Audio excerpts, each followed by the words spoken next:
কাছ থেকে যখন পারমিশন চাই তখন মা যা বলে। ও মা দেখো না আমার চুলগুলো কত লম্বা লম্বা হয়ে গেছে, একটু কেটে ফেলি, বেশ একটু চাইনিজ কাট বা বব কাট হয়ে যাবে, এইটুকু একটু লেন্থ হয়ে যায়, ভালো লাগবে না দেখতে? কি না, ওসব চুল ফুল কাটতে হবে না।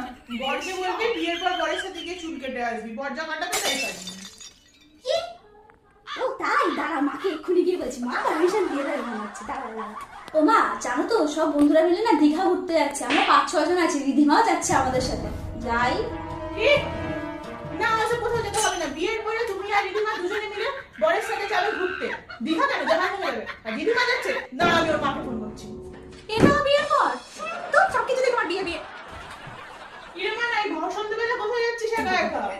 খুঁজতে যাচ্ছি বর খুঁজতে, তুমি তো বলছো সবকিছুই বিয়ের পরে করতে, তাহলে চাই আগে বরটাই খুঁজে নিয়ে আসি, তারপরে বাকি সবকিছু করবো।